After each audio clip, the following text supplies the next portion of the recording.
Part 30. Pagkatapos niyang ibaba ang tawag ay agad ulit siyang nagdial at sa pagkakataong iyon ay ang emergency hotline na ang tatawagan niya. Gusto niyang mabuhay, kailangan niyang mabuhay dahil sa ganoong paraan lamang magiging maaring maligtas ang kanyang mga baby. Gayunpaman, nakakatatlong pindot pa lamang siya nang bigla na lamang naging itim ang screen ng kanyang cellphone. Sinubukan niyang buhayin ito ulit kaya lamang ay walang naging epekto dahil nanatili pa ring black ang screen. Kung alam niya lang na madyaging gaganon pala ang sagot sa kanya ni Lucas, edi sana ay hindi niya sinayang ang huling pag-asa niya rito. Diretso na lang sana siyang tumawag sa emergency hotline. Napakalaking pagkakamali ng ginawa niyang iyon. Gayunpaman, alam niya na wala namang makakaalam ng mga mangyayari sa mundo, idagdag pa na wala na siyang magagawa pa kahit namang hinayang pa siya. Mabilis niyang itinapon ang kanyang cellphone at pagkatapos ay napaiyak ng mapait. Tumulo ang luha sa kanyang pisngi. Dahil wala na siyang alam na darating upang iligtas siya maliban na lang sa sarili niya. Napahawak siyang muli sa tiyan niya. Mga anak, kumapit pa kayo ha. Gagawa ng paraan si mommy at hindi papayag si mommy na mawala kayo. Sabi niya habang patuloy ang pagtulo ng kanyang luha sa kanyang mata. Gustong-gusto niyang makalabas. Kailangan niyang makalabas sa kotseng iyon dahil iyon lamang ang nakikita niyang paraan para mabuhay siya at ang mga anak niya. Napatingin sa pinto sa kaliwang bahagi ng driver si Annie at pagkatapos ay inipon niya ang buo niyang lakas upang gumapang at binuksan ang pintuan. Ang buhos ng ulan ay tulad pa rin ng dati, napakalakas. Pagkabukas ni Annie ng pinto ay biglang bumuhos ang malakas na ulan at pagkatapos ay nabasa ang buong katawan niya at ang ulan ay inanod ang dugo na nagmumula sa kanyang katawan. Sa mga sandaling ito ang suot ni Annie na puting palda ay napuno ng pulang dugo. Napakakulay at napakalagkit. Bumubuhos ang malakas na ulan sa katawan ni Annie at giniginawa na rin siya. Nag-umpisang manginig ang buong katawan niya dahil sa sobrang lamig.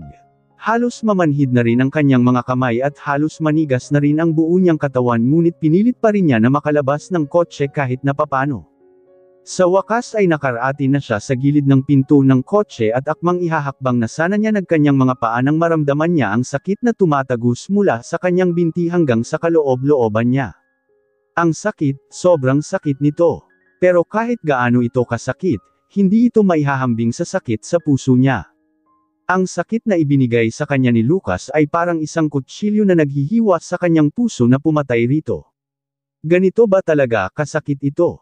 Hindi niya naiwasang mapatanong sa kanyang isip. Wala man lang dumadaan ng mga sasakyan sa kalsada ng mga oras na iyon. Pinilit ni Annie na makababa ng sasakyan na gumagapang at nagsumikap siya na makarating sa gilid ng kalsada.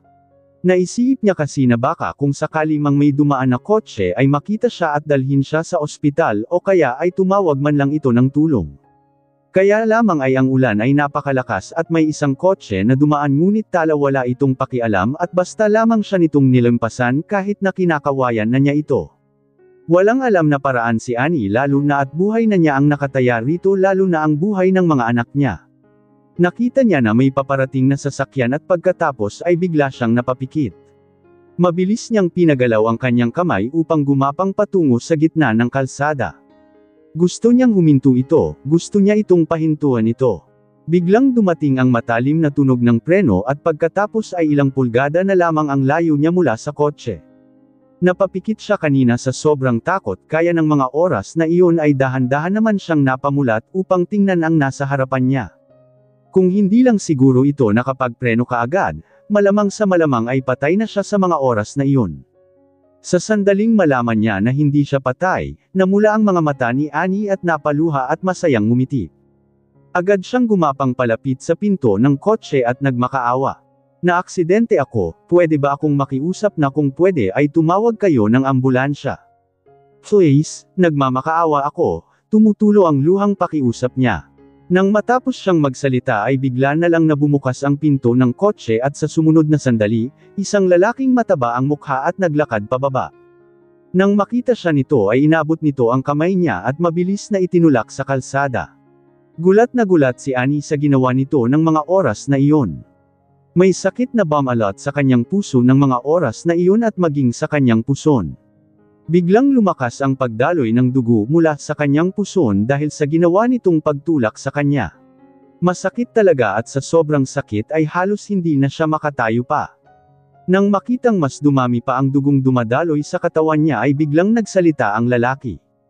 Baliw kang babae ka, kung gusto mong mamatay, humanap ka ng lugar na walang madadami. Idadamay mo pa akong lintik ka, narinig niya sabi nito sa kanya. Mamatay ka na kung mamamatay ka, sabi nito sa kanya bago ito tumalikod at bumalik upang sumakay sa kotse nito. Ilang sandali pa ay pinagmasdan ni Annie ang mabilis na takbo ng kotse papalayo sa kanya at habang paalis ito ay natalsikan pa siya ng tubig dahil sa pag-arangkada nito. Sa isang iglap ang kanyang katawan at mukha ay nabalutan ng dumi at bigla siyang nanlumo at nanliit sa sarili niya. Gusto niyang hilahin ang sarili niya sa gilid ng kalsada dahil alam niya kung gaano kadelikado sa gitna ng kalsada.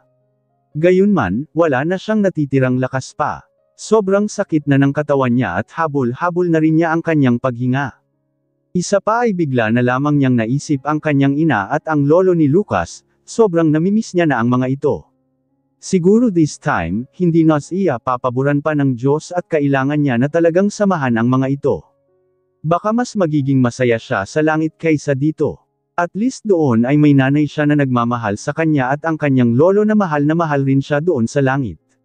Protektahan siya ng mga ito at hindi siya hahayaan pang magdusa o makaramdam man lang ng kahit na kaunting sakit man lang.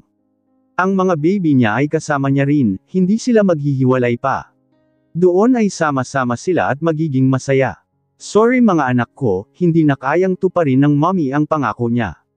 Pero huwag kayong mag-alala, kahit anong mangyari ay makakasama niyo pa rin si mommy. Ngumiti siya. Ito ay ang magiging huling ngiti sa mukha niya at pagkatapos ay inilagay ni Annie ang kanyang kamay sa kanyang ibabang tiyan at ganap nang tinanggap ang kapalaran niya na wala ng pag-asa pa na mabuhay pa siya at ang mga anak niya. Sumusuko na siya dahil alam niya na wala nang darating na magliligtas sa sa kanila. Wala na ang nanay niya at maging ang kanyang lolo. Ang tatay niya ay puro sugal lang ang alam. Ang kanyang pinakamamahal na tao sa mundo, ang kanyang asawa ay pinagbintangan pa siya na ang lahat ng iyon ay kasinungalingan lamang. Hindi siya nito pinaniwalaan. O alam ni Lucas na nagsasabi siya ng totoo pero pinili pa rin nito na unahin si Trisha dahil ito ang mahal nito. Ani, talo ka. Talo ka na talaga. Doon lang siya natauhan at napasambit kasabay ng kanyang pagpikit. Lucas, kung totoo mang may pangalawang buhay, hindi ko hinihiling na muli ka pang makita. Column, Lucas. This time ay totoo na. Abala sa pagmamaneho si Billy, napakalakas pa rin ang buhos ng ulan at halos napakahirap makita ng daan dahil madilim ang Lacangitan. Biglang siyang napatitig sa kanyang harapan upang tingnan ito ng mabuti. Napahigpit rin ang hawak niya sa mebela ng mga oras na iyon at napatitig sa kanyang harapan at mabilis na napalingon sa kanyang tabi. Boss, bakit parang may aksidente sa harap natin? Sobrang lakas kasi ng ulan at hindi ko alam kung tama ba ako, tingnan nyo nga. Sabi ni Billy kay Greg. Nang marinig naman ni Greg ang salitang aksidente ay agad na napamulat ng mga mata si Greg at mabilis na sumilip sa kanyang harapan at seryosong tingnan ito. Nang makita niya ang isang kotse na nakabaliktad sa gilid ng kalsada, humigpit ang kanyang paghinga at agad siyang lumingon kay Billy. Aksidente nga, bilisan mo, lapitan natin kaagad, utos niya rito. Masusunod boss, mabilis naman ni Billy at pagkatapos ay diniinan niya si lenyador ng sasakyan.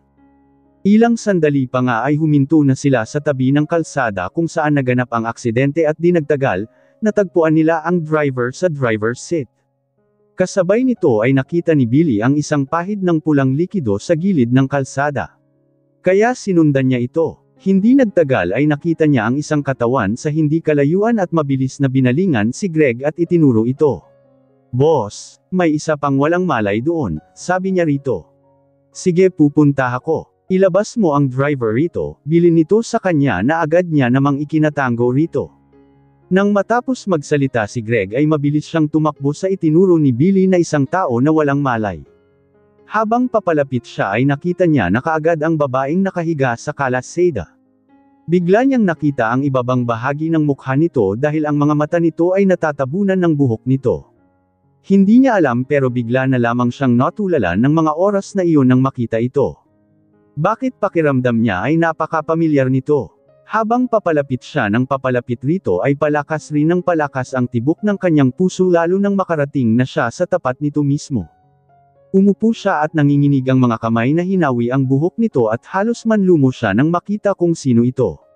Si Annie pala ang babaeng nakadusay sa gitna ng kalsada. Mabilis niyang hinaplos ang mukha nito gamit ang kanyang mga kamay at malakas na sumigaw. Annie, gumising ka. Marahan niyang tinapik-tapik ang pisngi nito at pilit na ginigising ito. Gumising ka, Annie. Patuloy niyang sabi kasabay ng pagtapik niya sa pisngi nito ngunit hindi ito sumagot. Agad niyang chinek ang pulso nito at kung humihinga pa ito, humihinga pa naman ito at may pulso pa. Mabilis siyang gumalaw at binuhat niya ito at tumakbo papasok sa kotse. Hindi nakapagsalita si Billy nang makita niya kung sino ang ipinasok niya sa kotse.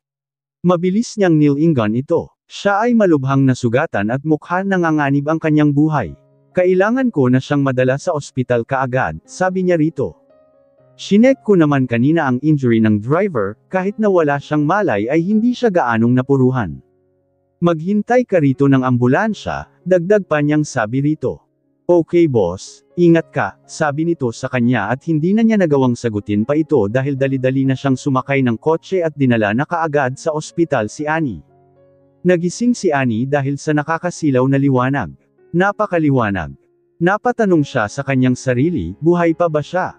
May mga naririnig siyang ingay ngunit hindi niya maintindihan ang mga ito hanggang sa unti-unti na lamang siyang hinayla ng matinding antok. Hindi matindaan ni Annie kung gaano siya katagal na nakatulog dahil nang magising ulit siya ay nasa hospital bed na siya. Halos hindi niya rin maigalaw ang kanyang katawan ng mga oras na iyon dahil pakiramdam niya ay tila ba naubusan siya ng lakas. Sa sandaling imulat niya ang kanyang mga mata ay agad niyang iginala ang kanyang paningin sa buong silid. Pagkatingala niya ay nakita niya kaagad ang isang kristal na ilaw sa ibabaw ng kanyang ulo. Marahil ay gabi na kaya may ilaw sa taas ng kanyang ulo. Natatitig siya doon at bamulong. Nakakasilaw naman ang liwanag nito, sabi niya. Kung ayaw mo ng silid na ito ay ihahanap kita ng bago, biglang may nagsalita sa gilid niya kaya agad siyang napalingon rito. Nang makita niya ang pamilyar na mukha ni Greg at agad na gumuhit ang ngiti sa kanyang labi. Okay lang ako rito, bawi niya sa kanyang sinabi kanina. Hindi ito sumagot. Salamat sa pagdala mo sa akin rito sa ospital. Sabi niya dahil bago siya mawala ng malay ay naalala niya ang mukha nito habang buhat-buhat siya nito. Sobrang laki ng utang na loob ko sa'yo, ikaw ang dahilan kung bakit buhay pa ako. Dagdag niyang sabi rito. Samantala si Greg naman ay humakbang palapit sa kanya at pagkatapos ay hinawi nito ang mga nalaglag niyang mukha at inipit sa kanyang tenga. Kaya magpagaling ka kaagad dahil ililibre mo pa ako ng kape hindi ba? Masarap yung kapeng inilbre mo sa akin noon at gusto ko ulit iyon. Sabi nito sa kanya. Nang marinig ito ay biglang nagliwanag ang kanyang mga mata. Pero bigla siyang napaisip. Gumaling. Gagaling pa ba siya? Wala na ang kanyang pag-asa at ang magsisilbi sa niyang lakas. Ang pinakamahalagang bahagi ng buhay niya ay nawala. Kaya baka hindi na siya gagaling pa kahit na kailan. Bagamat, hindi niya tinanong si Greg kung nailigtas ba ng doktor ang mga anak niya ay parang alam na niya kaagad dahil nang magising siya, nang hawakan ng mga kamay niya ang tiyan niya, naramdaman niya na wala na ang mga sanggol doon. Hindi niya ito naingatan. Kahit na siya ay magtrabaho siya ngayon ng husto at kumita ng maraming pera, ang lahat ng mga iyon ay magiging wala ng silbi pa, dahil alam niya na ng mga baby niya ay hindi na babalik pa. Hindi kumapit ang mga baby niya. Gusto niyang umiyak pero pinigilan niya ang sarili niya. Greg, may gusto akong itanong sa iyo. Sa wakas ay binuka ni Annie muli ang kanyang bibig pagkalipas ng ilang minutong panahimik bagamat hula niya na iyon ay gusto niya pa ring bigyan ng pag-asa ang sarili niya na baka mali lang siya ng iniisip. Baka masyado lang siyang nag-iisip ng kung ano-ano. Gusto niyang malaman ang totoo mula sa mga labi nito. Napatingin naman si Greg kay Annie. Napakaputla nito at mukhang hinang-hina pa pagkatapos ng lahat. Alam niya napakaraming katanungan nito, isa pa ay alam niya na kaagad kung ano ang gusto nitong itanong sa kanya. Gusto niyang sabihin rito na huwag na niya munang isipin iyon dahil mahina pa siya at kailangan niyang magpalakas muna. Gusto niyang sabihin rito na huwag na itong malungkot pa dahil kung sanggol lang naman ang inaalala nito ay pwede pa itong magkaroon nito sa hinaharap at ang katawan muna niya ang dapat nitong alalahanin dahil iyon ang pinakamahalaga.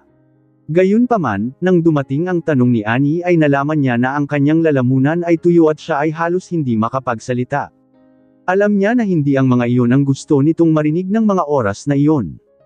Magtanong ka lang, sagot ni Greg rito at sinubukan niya ang lahat ng kanyang makakaya para maging kalmado ang kanyang boses. Ang mga baby ko, wala na ba talaga sila? Tanong ni Annie na halos madurog ang puso niya. Patuloy niyang sinasabi sa kanyang sarili na dapat ay maging matatag, ngunit nang bigkasan niya ang mga salitang iyon ay doon niya napagtanto kung gaano kahirap na pigilan ang sasariling emosyon niya. Natahimik si Greg, hindi ito sumagot sa tanong niya at nakatitig lamang sa kanya kaya muli na naman siyang nagtanong rito.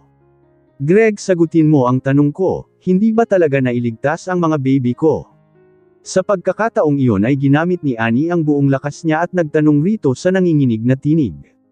Nang mapatapos siyang magtanong ay halos manghina ang buong katawan niya. Pero kahit na ganun ay kakapit at aasa pa rin siya na baka mali lang siya. Nakatitig lamang siya kay Greg hanggang sa binuksan nito ang kanyang mga labi. Pasensya na Annie pero mukhang hindi ko masasagot ang tanong mo. Sabi nito sa kanya. Matapos niyang marinig ang sagot nito ay hindi na napigilan pa ni Annie at tumulo na ang kanyang mga luha. Hindi mo na kailangang sagutin dahil mukhang alam ko na kaagad, sagot niya rito. Kanina pa lang ay halos alam niya na, pero nang makumpirma niya ay halos mamatay ang isang bahagi ng katawan niya. Ilang sandali siyang natahimik at hindi nagsalita hanggang sa bigla na lamang niyang ibunuka ang kanyang bibig. Gusto ko munang mapag-isa, sabi niya rito. Bagamat nag-aalala si Greg sa lagay ni Annie ay alam na ang mapag-isa talaga ang kailangan nito kaya tumango pa rin siya. Sige pero kung may kailangan ka ay nasa labas lang ako. Tawagin mo na lang ako, agad sabi at pagkatapos ay mahinang napatango ito sa kanya bilang sagot. Pagkalabas ni Greg ay hindi na pinigilan pa ni Annie ang kanyang sarili at hinayaan ang sariling umiyak ng umiyak. Dahil sa lungkot at sa sobrang pag-iyak niya ay nanginginig ang buong katawan niya. Sobrang lakas ng hikbi niya. Napakagatlabi siya. Mga anak, I'm sorry, hindi kayo naprotektahan ni Mommy. Sinisisi niyo ba si Mommy? Okay lang na sisihin niyo ako kung bakit kayo nawala dahil sinisisi ko rin ang sarili ko. Pasensya na mga anak, ako ang dahilan, patuloy niyang sabi sa pagitan ng mga paghikbi niya. Habang nag-iisa doon ay patuloy siyang umiyak at halos hindi niya alam kung gaano nga ba siya katagal na umiyak hanggang sa nakatulog na pala siya dahil sa kanyang pag-iyak. Paggising ni Annie ay umaga na at pasikat na ang araw. Ang maliwanag na sikat ng araw ay pumasok sa kanyang silid kaagad siyang nasilaw. May nakita siyang isang figure sa loob ng silid. Greg, tawag niya rito. Nakatalikod sa kanya ang figure at nang humarap ito sa kanya ay nakita niya si Lucas. Agad na naglakad ito palapit sa kanya. Kumusta ka na? Tanong nito. Samantala nang makita niya ito ay agad siyang nabigla. Ipinangako sa sarili niya ayaw na niyang makita ito. Bakit ka nandito? Malamig na tanong ni Annie rito. Mas nagulat pa siya nang bigla na lamang siyang yakapin ni Lucas ng mahigpit. Agad naman niyang naisip na itulak ito palayo sa kanya ngunit napakahigpit ng yakap nito ay hindi niya ito maitulak sa pagkakataong iyon ay hindi na nagdalawang isip pa si Annie ibinaba niya ang kanyang ulo at kinagat ang braso ni Lucas. Kahit na hinang-hina pa rin siya ay inipon niya talaga ang kanyang buong lakas para lang kagatin ito. Idagdag pa na naisip niya ng mga oras na iyon ang pinagdaanan niya kahapon at ang mga baby niya, ang pagkawala ng mga ito kaya sobrang kinamumuhian niya ito. Hindi nagtagal, ang braso ni Lucas ay napuno ng dugo lalo pa at nakasuot ito ng kulay puting polo shirt. Itinaas ni Annie ang kanyang ulo at tumitig sa mga mata nito na punong-puno ng sama ng loob. Bitawan mo ako, malamig na sabi niya rito. Sorry Annie, huli na nang malaman ko ang totoo. Hindi ko alam na naaksidente, hindi ko kailangan paliwanag mo. Sabi ni Annie. Lucas, ayoko nang makinig pa sa anumang sasabihin mo ngayon. Kung mali ka nga talaga ay hayaan mo na lang ako at umalis ka sa harap ko. Dagdag pa niya ritong sabi na napakalamig ng tinig, Hindi kita bibitawan, sabi nito sa kanya dahil rito ay muli na naman niyang kinagat ito. Ibinuhos niyang muli ang kanyang buong lakas ng kagatin niya ito at napaluha ang kanyang mga mata. Basta sumagi sa isip niya na nawala ang mga baby niya ay sumasakit ang puso niya. Sobrang sakit ento at hindi niya alam kung paano ito maihahambing ang sakit nang malaman niya na iniwan siya ng mga baby niya. Pakiramdam niya ay nawala na siya ng dahilan pa para mabuhay. Lucas, bitawan mo ako, sabi niya rito. Ngunit sa kabila ng diin ng pagkagat ni Annie sa braso ni Lucas at ang pagdaloy ng dugo mula rito ay nanatiling nakabalot ang mga braso nito sa kanya at ayaw siya nitong bitawan. Sa huli, tumigil na lang si Annie. Hindi siya nagsalita at pagkatapos ay natulala siya. Samantala nang mapansin ni Lucas ang kanyang pagkakatulala ay mabilis siya nitong binitawan at paulit-ulit na tinawag ang pangalan niya. Annie, Annie. Gayunpaman, si Annie ay nanatili lamang na nakahiga sa kama at nakatingin sa bintana habang nakatulala. Para siyang nilayasan ng kanyang kaluluwa at ang puso niya ay walang pakiramdam. Nasa ganoon siyang ayos nang bigla na lamang silang nakarinig ng katok. Nang bumukas ang pinto ay pumasok doon si Greg. Greg, anes niya. Naglakad ito palapit sa kanya at pagkatapos ay nakatitig sa kanyang mga mata. Kumusta na ang pakiramdam mo? Mas maganda na ba kaysa kagabi? Tanong ni Greg at pagkatapos ay doon niya lang napansin ang nakatayong walang imak sa tabi ng kamay ni Annie. Nang mapatitig siya rito ay agad na niya itong nakilala, si Lucas ang asawa ni Annie. Nakita niya ang pagsilay ng ngiti sa labi ni Annie. Mas maganda na ngayon, sagot ni Annie sa kanya. Nang makita ni Lucas na nakangiti si Annie sa iba, ay bigla na lamang nadurog ang puso niya. Pakiramdam niya ay ilang kutsilyo ang tumarak sa dibdib niya, gusto kitang samahan pa sana kahit na 2 araw pa kaso ay may misyon akong natanggap eh. Alam mo naman kailangan ko itong gawin. Pasensya ka na baka hindi ako makadalawa sa iyon. Sabi ni Greg kay Annie. Sa totoo lang ay gusto ni Greg na samahan pa si Annie doon pero dahil pulis siya at naglilingkod sa bayan ay tungkulin niyang gampanan ang kanyang mga tungkulin at sundin ang mga utos sa kanya kahit na ano pa ang mangyari. Hindi niya pwedeng pabayaan ang kanyang mga misyon dahil iyon nga ang sinumpaan niyang tungkulin, babawi na lang ako sa iyo kapag natapos ko na ang misyon ko. Dagdag pa niyang sabi rito. Mas tumimas pa ang ngiti ni Annie sa kanya. Salamat Greg. Kapag nagkita tayo ulit ay ililibre na talaga kita ng kape. Sabi nito sa kanya. Napatango rin naman siya at pagkatapos ay bahagyang ngumiti. Mauna na muna ako, palam niya rito. Tinanguan naman siya kaagad ni Annie at nang tumalikod na siya ay bigla na lamang siyang muling tinawag nito. Greg Ham. Sabi niya na nakataas ang kilay at humarap rito. Nakita niyang kumuha si Annie ng candy sa tabi ng kanyang kama at mabilis na inabot ito sa kanya. Sana ay makauwi ka ng ligtas, sabi nito. Nakita niyang kumuha si Annie ng candy sa tabi ng kanyang kama at mabilis na inabot ito sa kanya. Sana ay makauwi ka ng ligtas, sabi nito. Magkahalong gulat at saya naman ang naramdaman niya at mabilis na tinagap ito at muling ngumiti rito. Salamat, sabi niya at tuluyan ng tumalikad at lumabas ng silid na iyon. Dahil rito, naisip niya na bukod sa kanyang mga kapatid at ina ay mayroon pang isang tao na umaasa na makakauwi siyang ligtas kaya dapat lang na lagi siyang mag-iingat. Kalalabas niya lang ng pinto nang mapatigil siya sa kanyang paglalakad dahil sa pagtawag ng kung sino sa likuran niya. Humarap siya rito at nakita niya ang asawa ni Annie. Hinabol pala siya nito. Magandang pagkakataon iyon dahil may ilang salita din siyang dapat sabihin rito. Naglakad ito palapit sa kanya. Naiintindihan ko na ang lahat.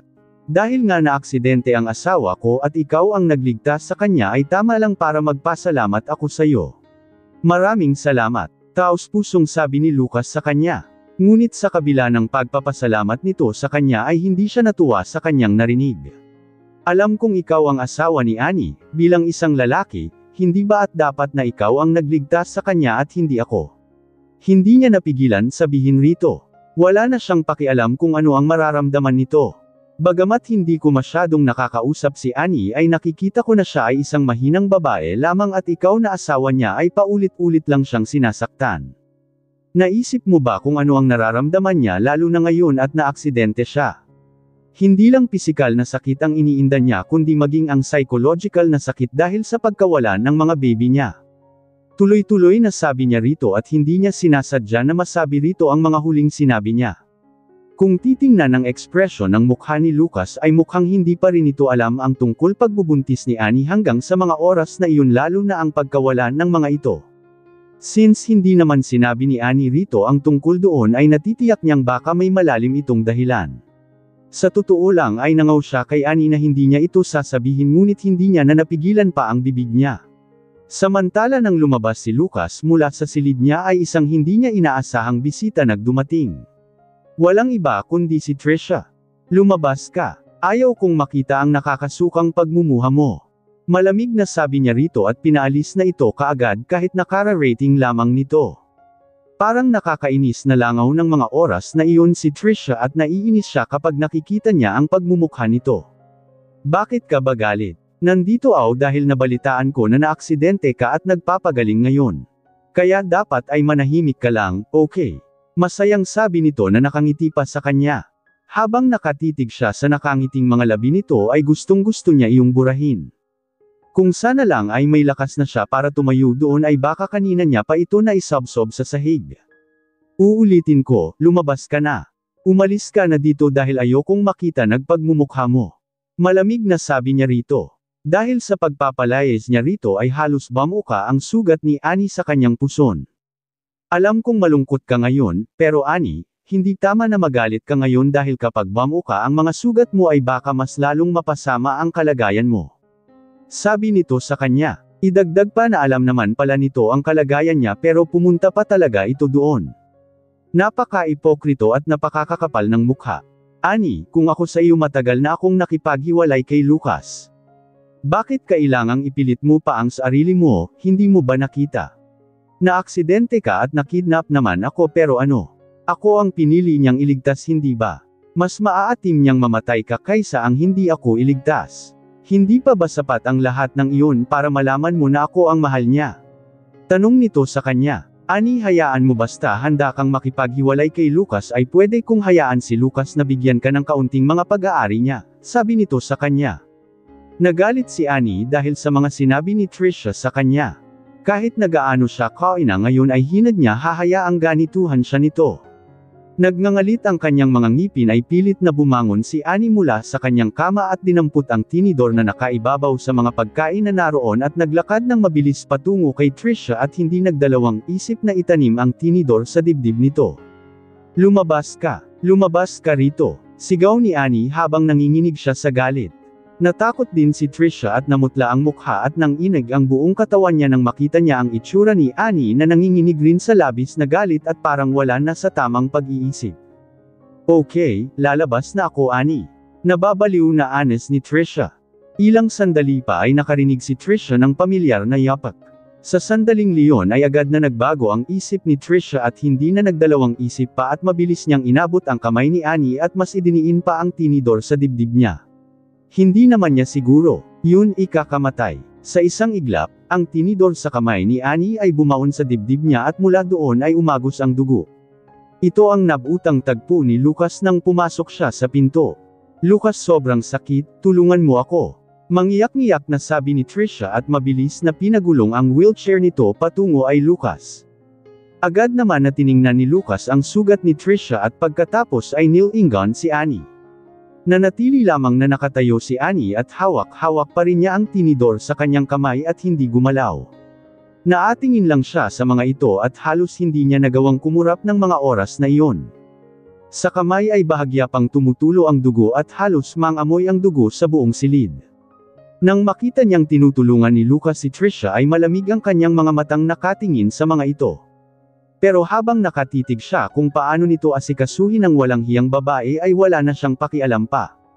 Kung noon ay magpapaliwanag siya, ngayon ay hindi na. Wala na siyang pakialam sa kung ano ang sasabihin pa nito sa kanya. Wala na rin siyang pakialam kung ano man ang maging tingin nito sa kanya dahil sa ginawa niya.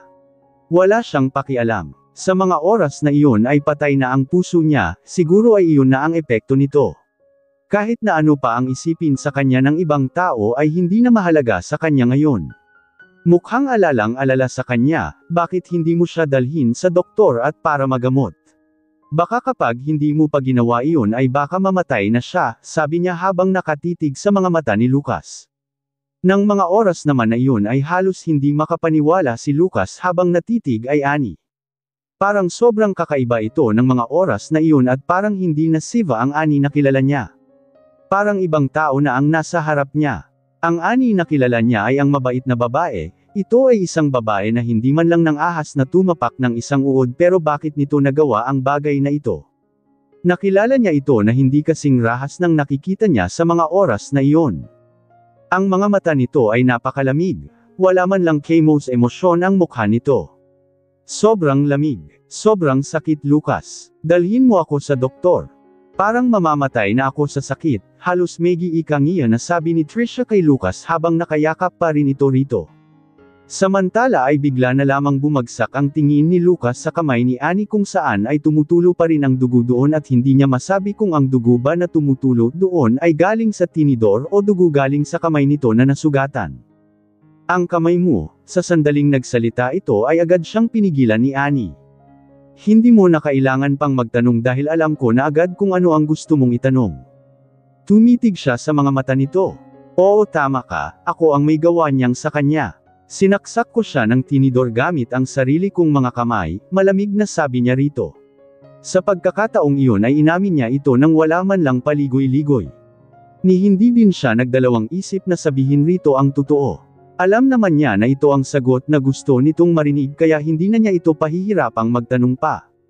Gayunpaman, hindi niya alam kung bakit pero nang marinig ni Lucas ang sagot niya ay hindi man lang ito nag-react. Nakatitig lamang ito sa kanya at hindi nagsalita. Napatawa si Annie dahil rito. Napakahirap talaga nitong pasayahin. Hindi pa ba ito masaya na inamin niya ang ginawa niya? Ano pa ba ang gusto nito? Anong nakakatawa? Tanong ni Lucas sa kanya habang nakatitig ang mga madilim na mata nito sa kanya. Talagang in love ka sa babaeng yan, natatawang sabi niya na parang baliw. Napaisip siya bigla kung ano ang gusto nito. Dugo ba ang dapat maging kabayaran ng ginawa niya? Nagsimula siyang ihakbang ang kanyang paa at lumapit kay Lucas, ang mga mata nito ay kalmado at nakatitig lamang sa kanya. Samantala si Lucas habang nakatitig kay Annie ay kalmado lang siya pero hindi ang puso niya. Malinaw niyang nakikita gamit ang mga mata niya at nararamdaman niya rin na pagkatapos ma-accident ni Annie ay para bang ibang tao na ito. Hindi na siya ang mahinang babae na dati niyang kilala, mas naging marahas, mas naging malamig, at balot na balot ito sa lungkot. Habang nasa daan siya upang iligtas si Trisha noong isang araw ay naisip niya na wala itong pakialam sa kanya ngunit tumawag ito sa kanya na umiiral at paulit-ulit na nagmakaawa. Akala niya ay nakikipagkumpetensya lamang ito kay Trisha pero maling-mali pala siya. Inuna niya si Trisha pero hindi niya lubos akalain na totoo ang mga sinabi nito na naaksidente ito at malubhang nasa ugatan. Idagdag pa na napakalakas ng ulan ng araw na iyon at alam niya na iyon ang pinakakatakutan niya. Bigla siyang napapikit ng kanyang mga mata at bigla na lamang pumasok sa isip niya na nabalot ito ng tubig, ulan at dugo sa gitna ng kalsada at paulit-ulit na nagmakaawa sa kanya ngunit hindi siya dumating dahil hindi siya naniwala rito. Siya ang asawa nito at siya ang pinaka-inaasahan nitong tutulong sa kanya ngunit hindi niya ito pinaniniwalaan. Sa totoo lang ay sobrang pagsisisi ang nararamdaman ni Lucas sa kanyang puso ng mga oras na iyon dahil sa nangyari kay Annie. Ngunit sa kabila ng lahat ng ito ay alam niya na kahit sobrang magsisi pa siya ay hindi na niya maibabalik pa ang araw na iyon. Naisip niya tuloy, paano niya magagawang punan ang bagay na iyon rito. Naisip na niya kung ano ang pinakamagandang gawin niya, iyon ay ang ipadala si Trisha sa ibang bansa, kung saan ay malayong malayo ito sa kanya at tuluyan ng puputulan ang kanilang ugnayan at magiging ganap na estranghero sa isa't isa. Kung ito lang ang paraan para mapanatag ang loob ni Annie at para mabayaran niya ang ginawa niya ay gagawin niya, ngunit ngayon ay parang huli na ang lahat para doon dahil mukhang hindi lang galit ang nararamdaman nito sa kanya kundi may tinding pagkamuhi. Biglang siyang napakagatlabi ng damiin ang paa niya sa sahig. Agad niyang tinignan ito at nakita niyang may umagos na dugo mula sa kanyang paa. Marahim ay iyon ang mga bubog ng basong binasag kanina ni Trisha. Annie, okay ka lang ba? Nag-aalalang tanong ni Lucas sa kanya kaya pinilit niyang itago ang sakit na nararamdaman niya ng mga oras na iyon. Okay lang ako, hindi muna ako kailangang alalahanin pa Mr. Montenegro. Malamig na sagot ni Annie rito. Nang tingnan niya ito ay nakita niya na kaunti na lang pala ang distansya sa pagitan nilang dalawa kaya mabilis niyang iniunat ang kanyang kamay at inaabot rito ang tinidor. Ang sugat ni Trisha ay dahil sa akin at inaamin kong ako ang may gawa. Dahil mukhang nag-aalala ka sa kanya ay lumapit na ako. Pwede mo akong gantihan sa ginawa ko sa kanya. Gamitin mo rin ang tinidor na ito para ibalik sa akin ang ginawa ko. Hinding-hindi ako actress at manlalaban, sabi niya rito ngunit habang sinasabi niya ang mga iyon ay syempre hindi pa rin niya maiwasang masaktan. Pero iyon na lang ang nakikita niyang paraan para wala ng gulo pa. Sa tingin mo ay iyon ang gusto ko? Tanong ni Lucas kay Annie at nabalot ng kalungkutan ang puso niya. Ganon ba talaga ang tingin nito sa kanya? Isa pa ay hindi siya naniniwala na sinadya nito ang ginawa nito. Hinding-hindi niya ito tututukan ng tinidor na iyon at higit sa lahat ay hindi niya makakayang saksakin ito. Samantala ang naging sagot naman ni Lucas ay iba sa pandinig ni Annie. Talaga, ngumiti siya. Kung gayon, ano ang gusto mo? Gusto mo ba akong aipakulong Mr. Montenegro para sa batas ako managot dahil sa ginawa ko? Tanong niya rito. Kung ito ang nakikita mong solusyon para sa ginawa ko sa babaeng yan ay pasensya na, pero hindi ako papayag na makulong dahil lang sa babaeng yan. Dagdag pa niyang sabi rito. Annie, hindi ganun ang ibig kong sabihin, mali ang pagkakaintindi mo. Sabi sa kanya ni Lucas na may pagkabalisa sa mga mata. So ano ang ibig mong sabihin? Hindi ka ba makontento sa mga iyon? E ano lang ang gusto mo kung ganun? Ang mamatay na ako ng tutuyan? Tanong niya rito. Agad namang binitawan ni Lucas si Trisha at lumapit kay Annie at hinawakan ang braso nito. Agad niyang tinitigan ito. Annie, kumalma ka nga at makinig ka sakin. Ni dumaan man lang yang mga sinasabi mo sa isip ko ay hindi ko gagawin. Ikaw ang asawa ko at hinding-hindi kita tututukan ng kahit ng anumang bagay na alam kong makakasakit sa'yo. Sabi niya rito. Talaga, napangisi si Annie. Ngunit sinaktan ko ang babaeng mahal mo at kailangan mo rin akong saksakin pa para makaganti ka sa aki. Hindi mo ba yon naiintindihan Lucas? Sabi niya rito. Walang mangyayari hanggang hindi namamatay ang isa sa amin. Dagdag pa niyang sabi rito. Tumigil siya sandali at pagkatapos ay napatitig rito. O kaya, ikaw ang pumili kung sino ang dapat mamatay sa aming dalawa. Dahil sa sinabi ni Annie ay agad na napasagot si Lucas. Samantala sa mga oras naman na iyon ay bigla na lamang pinagulong ni Trisha ang kanyang wheelchair at inilapit kay Lucas pagkatapos ay mabilis na humawak sa braso nito. Lucas, huwag ka nang magalit pa, ako na lang ang magpapaliwanag ng nangyari. Hindi sinasadya ni Annie ang nangyari, sabi nito.